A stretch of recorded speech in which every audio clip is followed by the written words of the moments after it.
Hey everyone, I hope you're doing well today. So let's talk about something that's creating a lot of anxiety right now. Something affecting millions of Americans across the country. The government shutdown and what it means for Social Security. Now, this isn't just another political headline or Washington update. For more than 70 million Americans, this situation has real, everyday consequences. And what's really surprising is how something that's supposed to be routine, like the annual Social Security Cost of Living Adjustment, or COLA, has suddenly been thrown into doubt. You might have already heard little bits and pieces about it, but the full story is more serious than many realize. Before we dive in, I'd love to hear from you. How are you feeling about all this? Do you think Social Security will stay reliable through situations like this one? Let me know in the comments below. I read as many as I can. Every year, Social Security benefits get a small bump to help people keep up with inflation. That increase is called the Cost of Living Adjustment, or COLA. Normally, the COLA number is announced in mid-October, right after the Bureau of Labor Statistics releases its inflation data. But this year, because of the government shutdown, that data wasn't released on time. And without that report, the Social Security Administration couldn't calculate the new increase. So instead of hearing the announcement in mid-October, it's now been pushed back to October 24th. At first glance, that might sound like a minor delay.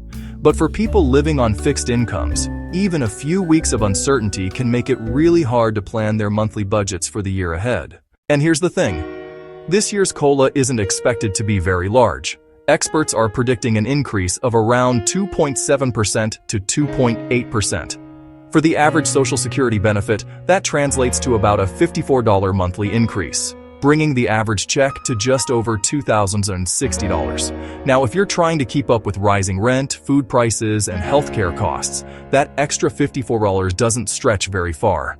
For many households, it's barely enough to cover one extra bill. Still, that modest increase matters, because when every single dollar goes toward essentials, even a small change can mean the difference between filling a prescription or skipping it for the month. For millions of Americans, these aren't small choices. They're decisions that affect their security, their health, and their dignity. But the delay this year points to a bigger underlying problem. The system itself has become fragile. The Social Security Administration has been facing severe staffing shortages for years. In fact, around 12% of its workforce, that's roughly 7,000 employees, has been cut in recent years. Fewer workers mean fewer people to answer phones, process paperwork, and handle all the behind-the-scenes operations that keep the program running smoothly. And now, with so many offices short-staffed, even routine updates, like calculating the annual COLA, have become more complicated. Experts worry that if shutdowns or staffing issues continue, we could start seeing delays in benefit processing or even payment errors in the future. And honestly, this isn't the first time people on Social Security have faced uncertainty. Remember back in 2010 and 2011?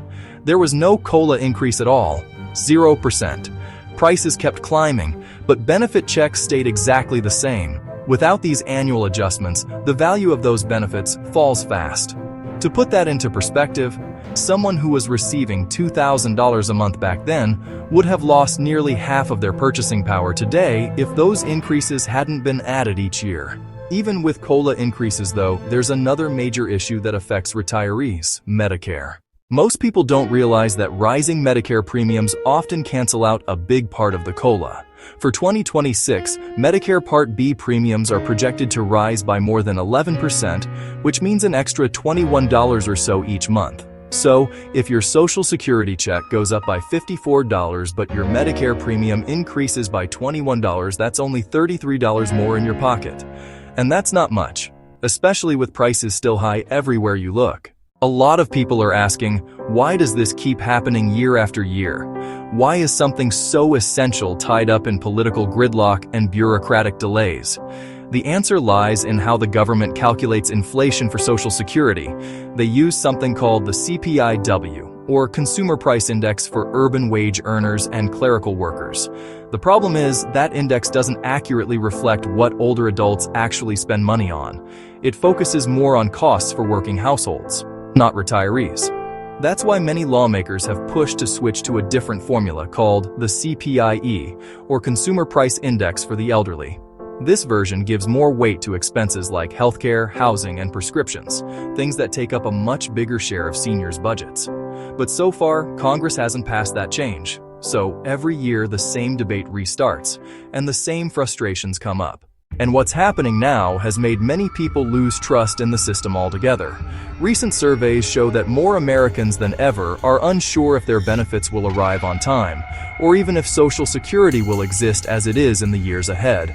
It's not just about money anymore. It's about confidence and peace of mind. That trust has already been shaken by reports that the Social Security Trust Fund could run out of reserves by 2034. If nothing changes, benefits could be automatically reduced by around 20% after that. Just imagine suddenly losing 1/5 of your income after planning your entire retirement around that check. To their credit, both the Social Security Administration and the Bureau of Labor Statistics are working to minimize the disruption this time. Some furloughed employees have already been called back to finish the inflation report, so the October 24th deadline can still be met. Officials have also said that 2026 benefit payments should begin on schedule, with no expected delays. That's good news, for now.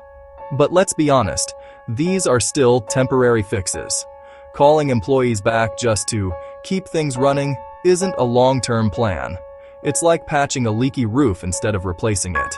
It might hold up for a while, but eventually, something gives. The shutdown itself was caused by budget disagreements in Congress, and at its core, that debate is about how to fund the government moving forward. The administration argues that tighter budgets are necessary to keep programs like Social Security stable in the long run. Critics, however, say that cutting staff or delaying reports only ends up hurting the very people these programs are meant to protect. So once again, both sides claim to be defending the system, while the people who actually rely on it are caught in the middle. For many Americans, Social Security isn't a bonus. It's the main source of income. It's what covers groceries, rent, and medicine. So when payments are delayed, or when increases don't keep up with inflation, it's not just inconvenient. It's a direct hit to people's daily lives. And yet, what always stands out is how incredibly patient and resilient beneficiaries continue to be. They've been through shutdowns before. They've endured years with no increases. They've heard promises that never came through. And still, they keep adapting. But that doesn't mean things should stay this way. More and more people believe it's time for the government to treat Social Security as the essential service it truly is, not something that gets caught up in every political debate. So, what can we expect now? All eyes are on October 24th, when the final inflation numbers come out and the new COLA is officially announced. It may not be a huge increase, but it's still something, a small step to help people keep pace with rising costs. But the real question isn't just what the number will be this year. It's whether the system behind it will keep working reliably in the years ahead. Because while the COLA amount changes from year to year, one thing never changes. People depend on it. They depend on it for peace of mind, for independence, and for a sense of security that shouldn't be shaken every time there's a government shutdown. So what do you think?